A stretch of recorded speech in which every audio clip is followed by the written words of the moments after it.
So today we're going to talk to you about an aesthetic evaluation of peg laterals for our patient here.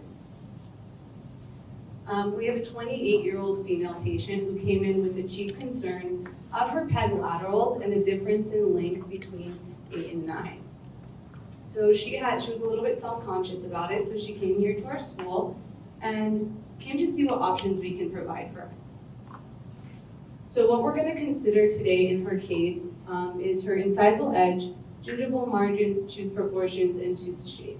It's our job as providers and future providers to make sure we give our patient all the options that are available to them, whether they're informed about it or not. Okay, so starting with incisal edge, because this is a very aesthetic case, this is one of the big things that we want to consider. So when evaluating our incisal edge, we want to use our interpupillary lines as our reference for our incisal edge. And as you can see here, her number 8 is slightly longer than her number 9, which was one of the chief complaints that she had and something that she wanted to address. So when taking a closer look at her scan, which this is on Exocad as well, you can see that she had a slight gingival defect here, but compared to her smile line, and from that smile perspective, it wasn't much of a concern when she goes ahead and smiles, which you'll see later. And then when looking at her gingival margin, we want to make sure that we have great gingival symmetry, considering, again, this is a very aesthetic case. So we take a look at the canines and her centrals and her laterals, and they all tend to be in a pretty ideal position. So she has a pretty good foundation already starting off. So her gingival margins and symmetry are something that we didn't have to do much of consideration for. Okay, so now we're taking a look at the occlusal view. We can see here there's a slight discrepancy between the mesial distal widths of number 7 and number 10. You can also see that there's a diastema between 10 and 11, so that's something we're going to have to keep in mind when designing our veneers and Exocad. When we put these lines together, it becomes a little bit more clear, that difference, and we can see it even better in this cut view. We have the measurement for number 7 all the way across is 4.6 millimeters, and then for number 10, we see that it's a 5.8 millimeter distance. So a pretty significant discrepancy of about over a millimeter. Alrighty, now just touching upon the tooth shape that the patient presents with. We could see here that she has a natural presentation of a triangular shaped teeth, as noted on number 8 as a central incisor, as well as number 9. And so one of the treatment options we offered her was to do veneers that keep that same personality of her natural teeth, preserving that triangular shape of 7 and 10. And also doing a little bit of an enameloplasty on number 8 to reduce that incisal edge of number 8 to match it with the incisal edge of number 9.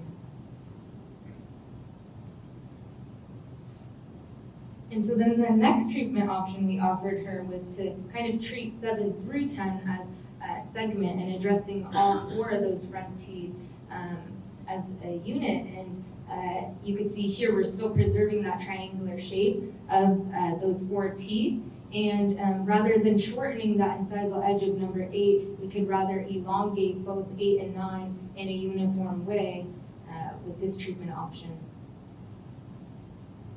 And then the last treatment option as well treats 7 through 10 as more of a segment, and instead of the triangular shape, we chose a more of an ovoid shape. So this would really change that natural personality of the patient's smile.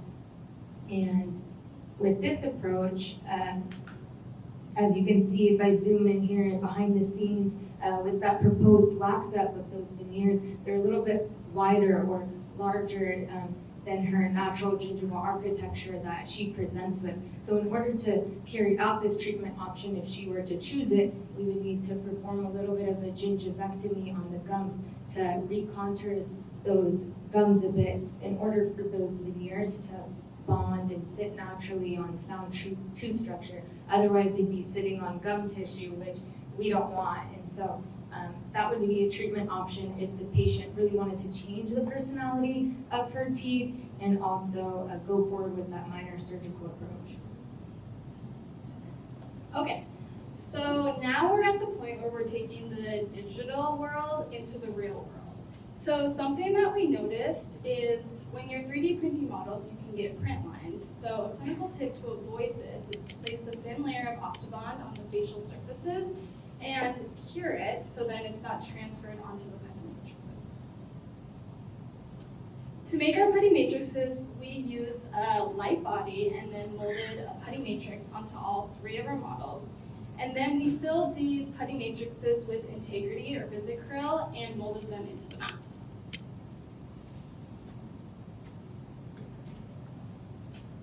Okay, I get the easy part, so I just get to show you the pictures.